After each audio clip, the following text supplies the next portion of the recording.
मंच पर आसीन राज्य सरकार के finance minister doctor Swapan Das Gupta जी,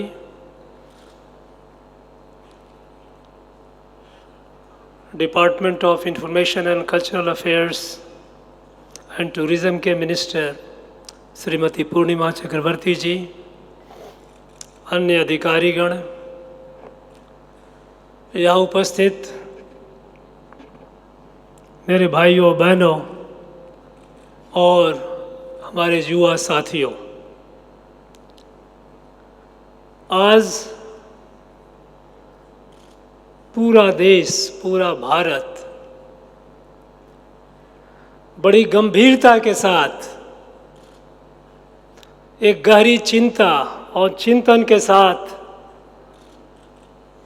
भारतीय इतिहास का वो अध्याय, वो काला अध्याय जो भारत के 5000 वर्षों के इतिहास में कभी नहीं हुआ, उस अध्याय की स्मृति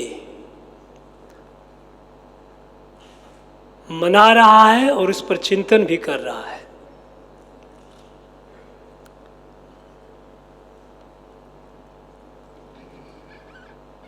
आज का दिन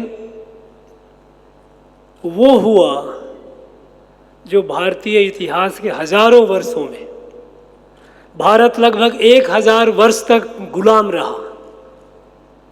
1000 वर्ष की गुलामी ने भी भारत को तोड़ा नहीं,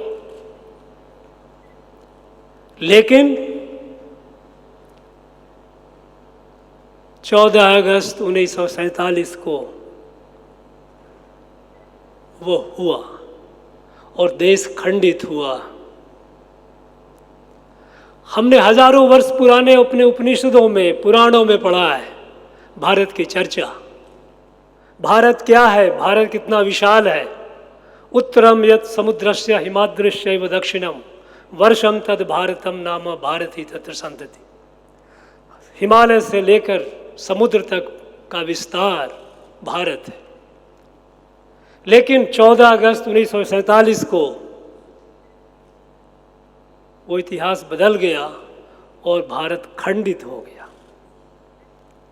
और भारत खंडित हुआ, इसके परिणाम स्वरूप लाखों लाखों लोग मारे गए, करोड़ों लोग विस्थापित हो गए।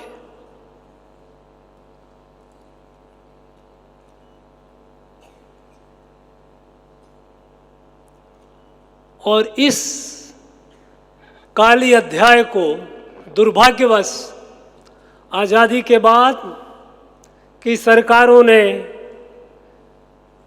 पूरा प्रयास कर उसे हमारे स्मृति से, हमारी मेमोरी से मिटाने का प्रयास किया।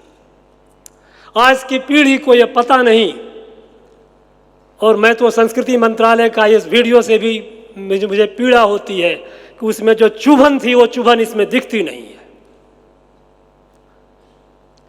राष्ट्र को जितनी बड़ी पीड़ा का सामना करना पड़ा था, वो दृश्य दिखता नहीं।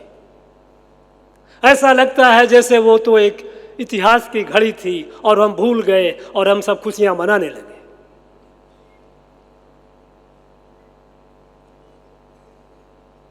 भारत का वो अध्याय, भारत का विभाजन सिर्फ इतिहास के पन्नों तक सीमित नहीं है।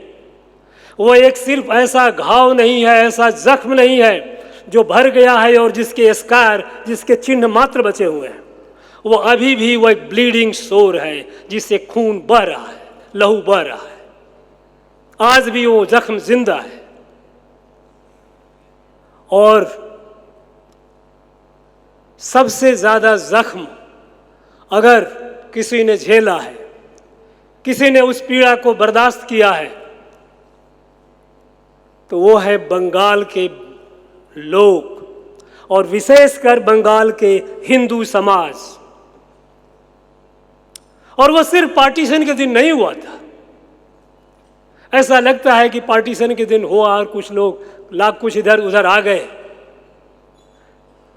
विभाजन की बुनियाद इस बंगाल से ही शुरुआत हुई थी। आजादी के 14 महीने पहले,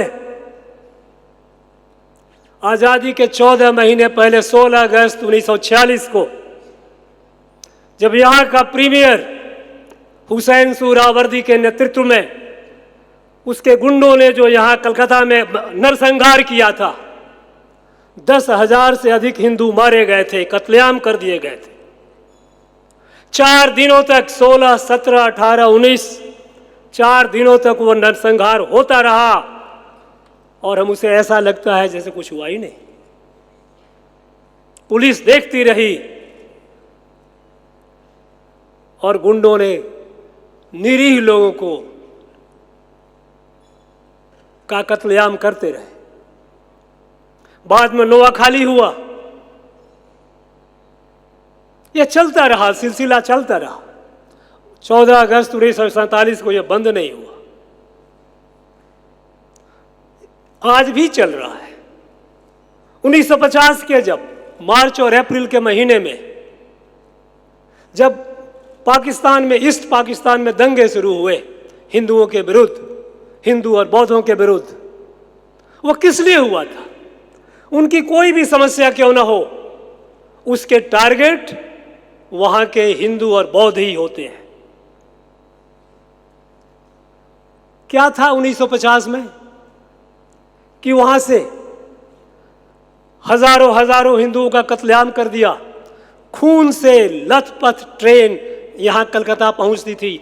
आपसे मैं कहूंगा, लोक भवन में हमारे यहाँ एक एग्जीबिशन चल रहा है जो शायद विभाजन की विभीषिका का ज्यादा विस्तृत वर्णन दे सके इस संस्कृति मंत्रालय के एग्जीबिशन के बजाय। वहां विधान चंद्र राय यहाँ के मुख्यमंत्री हुआ करते थे। 1 मार्च 1950 की उनकी चिट्ठी है, ईस्ट पाकिस्तान के चीफ मिनिस्टर को लिखा हुआ चिट्ठी। वो टेलीग्राम, बड़ी लंबे 2 पेज की टेलीग्राम, जिसमें उन्होंने वर्णन किया है किस तरह से खून से लथपथ बंगाल, ईस्ट पाकिस्तान से आने वाले ट्रेन लाशों से भरी हुई होती थी। और वह किस लिए हुआ? कारण क्या था? कुछ अपैरेंट कोई कारण नहीं। यह कारण सिर्फ इतना था कि जब भारत ने जूट का निर्यात बंद कर दिया, और इसका कारण जब जनवरी 1950 में ब्रिटेन ने अपना करेंसी पाउंड स्टर्लिंग को डिवैल्यू किया। इंटरनेशनल करेंसी उन दिनों में डॉलर नहीं हुआ करती थी मेरे साथियों, उन दिनों पाउंड स्टर्लिंग ही होती थी। तो भारत ने भी उसी अनुपात में अपनी करेंसी को डिवैल्यू किया। पाकिस्तान ने ऐसा करने से इनकार कर दिया। ऐसा करने से इनकार इसलिए किया कि उससे हम उसके मेन निर्यात हमारे यहाँ होते थे, हम उनके यहाँ से लाते थे, आयात करते थे, इंपोर्ट करते थे। और जब उन्होंने भारत के कहने पर भी अपने करेंसी को करेक्ट नहीं किया, सुधार नहीं लाए, तो भारत ने कहा कि तो फिर ठीक है, फिर हम आपका जूट नहीं लेंगे। और उसका परिणाम क्या हुआ? वहां पर हिंदुओं के विरुद्ध दंगे शुरू हो गए, हजारों मारे गए। 12 लाख से अधिक शरणार्थी बन के भारत में भाग कर आए, जान बचाने के लिए आए। और यह सिलसिला चलता रहा। आज से लगभग 2 वर्ष पूर्व अक्टूबर 2024 में क्या हुआ था? सत्ता परिवर्तन हुआ, लेकिन उस सत्ता परिवर्तन का टारगेट कौन था? वहां के हिंदू और बौद्ध थे। बहुत बड़ी तादाद में उन्हें मारा गया, सैकड़ों मंदिर तोड़ दिए गए, हिंसा व्यापक हुई। ये क्यों हुई? अगर भारत का विभाजन नहीं हुआ होता तो क्या घटना होती? क्या वहां के हिंदुओं को, वहां के जैनों को, बुद्धिस्टों को, क्या उन्हें अल्पसंख्यक बनकर के 24 घंटे असुरक्षित महसूस करते हुए अपने आप को जिंदगी गुजारनी थी क्या? अगर विभाजन नहीं हुआ होता तो कश्मीर के लाखों कश्मीरी पंडितों को जो वैली से भगा दिया गया, हजारों को मारा गया, उनके संपत्ति छीन लिए गए, महिलाओं के साथ बर्बरतापूर्ण व्यवहार हुए। ये क्यों हुआ? क्यों हुआ जब पाकिस्तान ऑक्युपाइड कश्मीर से 40,000 से भी अधिक हिंदू परिवार और सिख परिवार भाग करके उन्हें भारत में शरण लेना पड़ा? आज भी आज की सरकार, माननीय नरेंद्र मोदी की सरकार ने 75 वर्षों के बाद उन्हें वो इज्जत, वो स्थिति दी है कि वो प्रतिष्ठा दी है जिसके वो हकदार पहले दिन से थे। पहले की सरकारों ने इसे भुलाने का पूरा प्रयास किया है। लेकिन हम क्यों याद कर रहे हैं? यह सिर्फ इतिहास के पन्नों तक सीमित नहीं है। हमें इस बात को समझना होगा, इसको अध्ययन करना होगा। आखिर विभाजन हुआ क्यों? कौन सी ताकतें थीं, कौन सी फोर्सेस थीं जिसने भारत का विभाजन किया? उन फोर्सेस को, उन शक्तियों को पहचानना होगा। क्या वो शक्तियां आज सक्रिय नहीं हैं? ये समझना होगा। और जब हम इसका अध्ययन करेंगे तो हमें पता चलेगा कि आज भी वो शक्तियां सक्रिय हैं।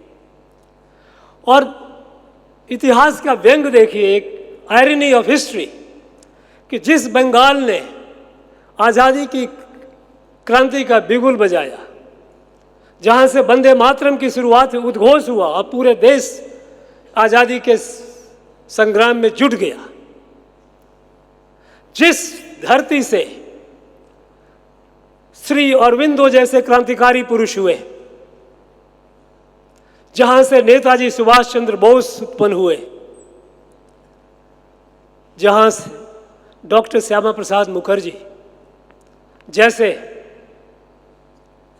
प्रबुद्ध क्रांतिकारी नेता पैदा हुए, आज हमें उनका आभार और अभिनंदन करना चाहिए कि आज हम यहाँ इस धरती पर जो खड़ा है, अगर ये पाकिस्तान में नहीं है, ये बांग्लादेश में नहीं है, तो यह सिर्फ डॉक्टर श्यामा प्रसाद मुखर्जी और उनके सहयोगियों का प्रयास था। नहीं तो उस समय के लोग तो इसे पाकिस्तान को दे चुके थे। दुर्भाग्य यह भी है कि विभाजन का जो सूत्रधार था, जिसने टू नेशन थ्योरी को कंसीव किया, उसको इंटेलेक्चुअल ग्राउंडिंग की, उस टू नेशन थ्योरी का इंटेलेक्चुअल फादर मोहम्मद इकबाल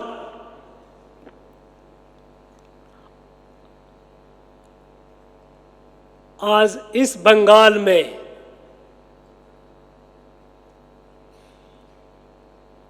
उसे सम्मान के साथ उसका सत्कार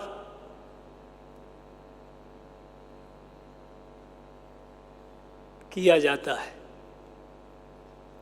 मुझे हैरानी हुई, मैं पढ़ रहा था, मैं यहाँ नहीं था,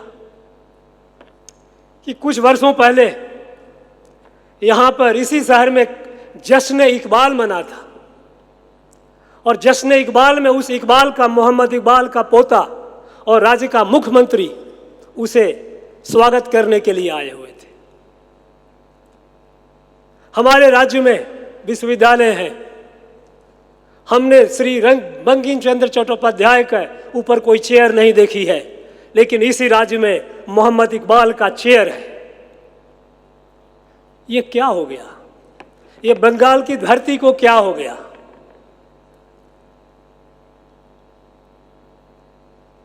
हमें इसे समझना होगा। हमें उन शक्तियों को पहचानना होगा और उन्हें निरस्त करना होगा जिन्होंने भारत का विभाजन किया और आज भी विभाजन करने को तैयार है। मैं अक्सर इतिहासकारों से एक प्रश्न पूछता हूं। 1905 में जब अंग्रेजों ने बंगाल का विभाजन किया था, बंगाल का जब विभाजन किया था और मुस्लिम बंगाल बनाया था,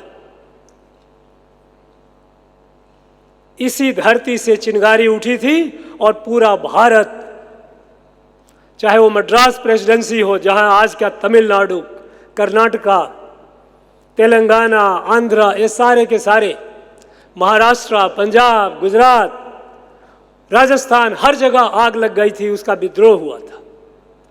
उस समय कोई एक United coordinated national freedom movement नहीं चल रहा था। लेकिन फिर भी कुछ ऐसा था कि जब बंगाल का एक कम्युनल पार्टीशन हुआ, डिवीजन किया गया, अंग्रेजों ने किया, तो उसका विरोध पूरे भारत में हुआ।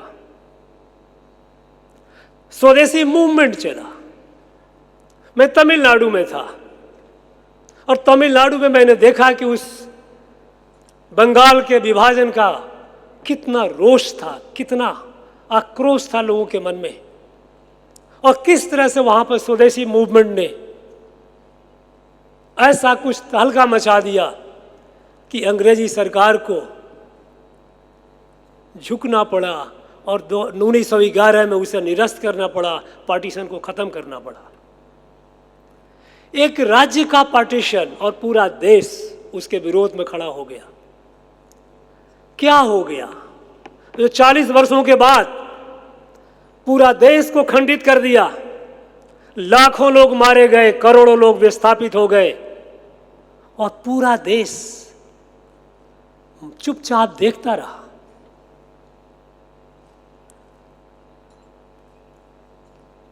वो इस प्रश्न का उत्तर हमें ढूंढना पड़ेगा।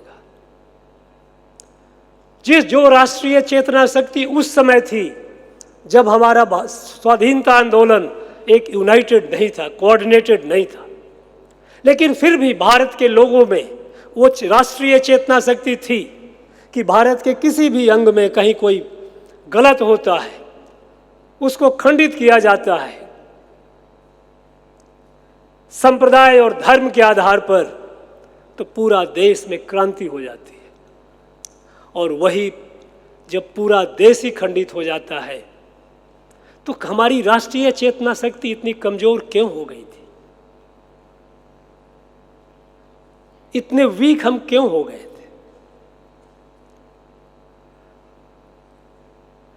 आजादी के बाद लगातार प्रयास होता रहा राष्ट्रीय चेतना शक्ति को कमजोर करने का, लेकिन हमें याद रखना चाहिए, हम सब जानते हैं, अगर हम इतिहास से सीखेंगे नहीं, if one who doesn't learn from the lessons of history is condemned to repeat, Bharat का विभाजन करने वाली शक्तियां आज भी सक्रिय हैं। भारत के टुकड़े टुकड़े करने वाले गैंग आज भी सीना ठोक कर अपना कार्य कर रहे हैं। हमें इनसे सतर्क रहना होगा।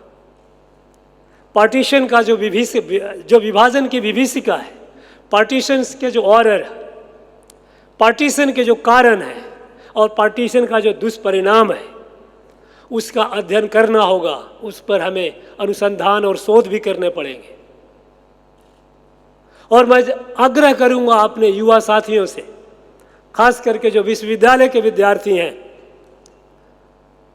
वो इस पर रिसर्च करें। पार्टीशन की कॉस्ट ऑफ पार्टीशन, जिसकी सबसे बड़ी कीमत बंगाल ने चुकाई है। जब अप्रैल 1950 में नेहरू लियाकत पैक्ट हुआ, जब वहाँ लाखों हिंदू हमारे वहाँ से विस्थापित हो रहे थे, हजारों मारे गए, उस समय नेहरू लियाकत पैक्ट हुई और उस पैक्ट में एश्योरेंस दिया गया कि पाकिस्तान अपने यहाँ अपने अल्पसंख्यकों को, माइनॉरिटी को प्रोटेक्शन देगा, सुरक्षा देगा। कुछ यहाँ से हिंदू वापस भी गए, लेकिन उसमें से कुछ मार दिए गए, कुछ भाग के आए। लेकिन उसी दौरान 12 लाख से अधिक मुस्लिम जो यहाँ से पाकिस्तान पहले चले गए थे, वो वापस आकर बंगाल में बस गए।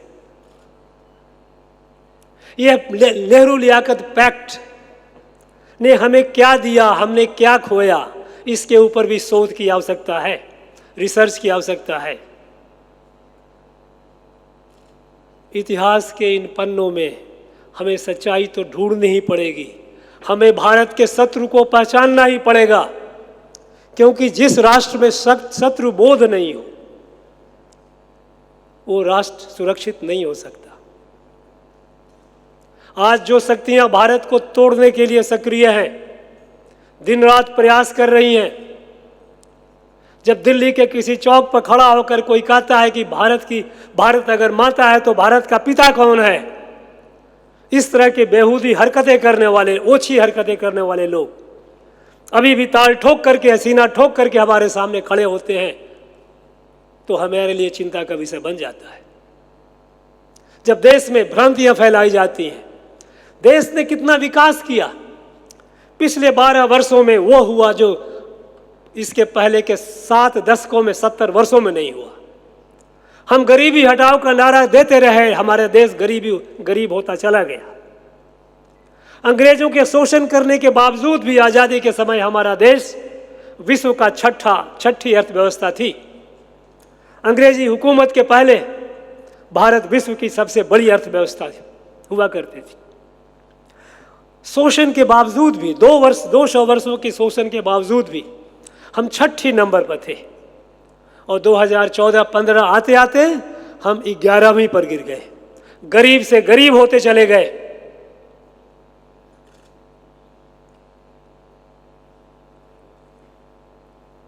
और हम गरीबी हटाओ का नारा देते रहे। या पिछले 12 सालों में हमारे 25 करोड़ से अधिक गरीब भाई बहन गरीबी से निकल करके बाहर आ चुके हैं। यह विश्व के इतिहास में अप्रत्याशित है। इस तरह की डेवलपमेंट, इस तरह का विकास कि 10 वर्षों में, 12 वर्षों में 25 करोड़ गरीब गरीबी से बाहर निकल आए, यह कहीं संभव नहीं हुआ है। हर क्षेत्र में,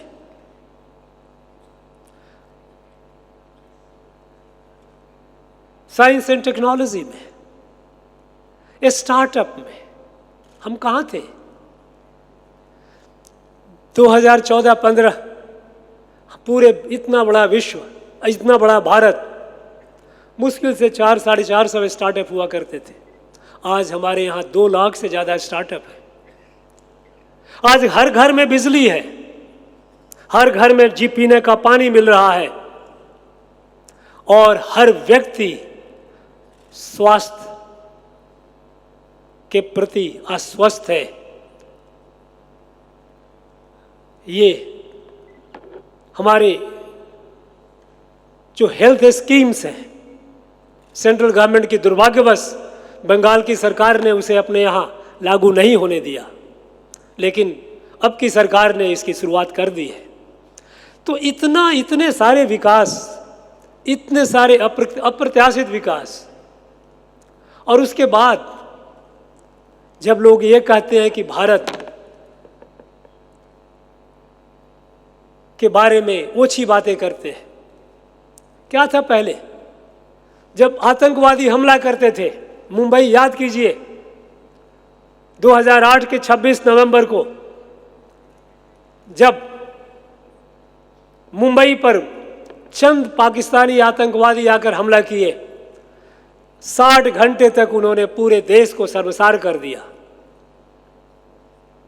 उस आतंकी घटना के मात्र 9 महीने के अंदर भारत का प्रधानमंत्री जाकर के पाकिस्तान के प्रधानमंत्री के साथ एक समझौता करता है और कहता है कि दोनों ही देश आतंकवाद के शिकार हैं। ये हमारे लिए शर्म की बात थी। आतंकवादी घटनाएं होती रहीं, लेकिन आज की सरकार,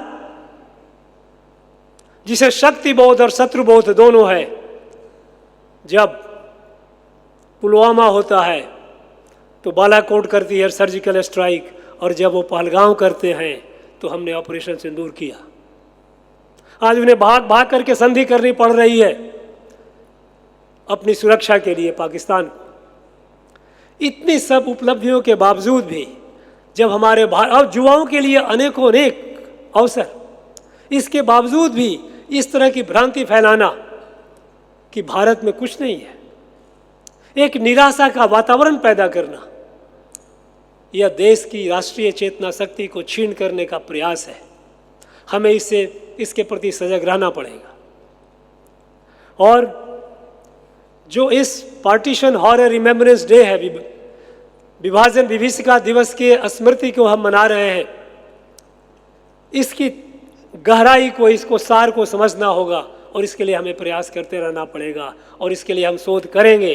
और मुझे पूरा विश्वास है कि हमारे नवयुवक, हमारे युवा साथी इसमें हमारा साथ देंगे और उस बात से पूरे देश को, पूरे समाज को अवगत कराएंगे। हम उसे दोहराने नहीं देंगे। इस संकल्प के साथ उस विभीषिका की पुनरावृत्ति नहीं होने देंगे। इस संकल्प के साथ हम आगे बढ़ रहे हैं, आगे बढ़ते रहेंगे। एक विकसित भारत, एक समर्थ भारत, एक सबल भारत 2047 तक, जब भारत अपनी आज़ादी का 100वां वर्ष मनाता रहेगा, उस समय भारत विश्व का नेतृत्व करता रहेगा। इस संकल्प के साथ अपनी राष्ट्रीय चेतना शक्ति की वृद्धि करते हुए हमें आगे बढ़ना है। मेरे युवा साथियों, आप सबके ऊपर बहुत बड़ी जिम्मेवारी है। यह देश विकसित भारत आपके कंधों पर बनने वाली है और आपका यह सौभाग्य है कि आप इतिहास के ऐसे कालखंड में हैं जब आप इस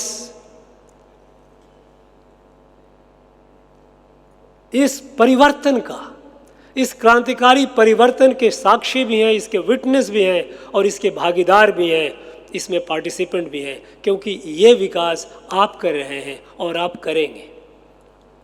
ऐसा करेंगे और विभाजनकारी शक्तियों को हम निरस्त करते रहेंगे।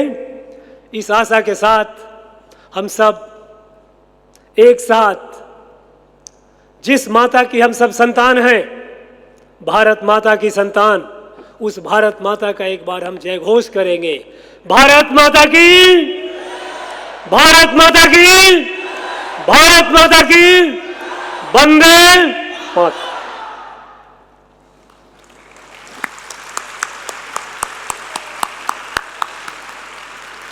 हम आभार व्यक्त करते हैं his highness honourable governor of West Bengal Shri R N Ravi का।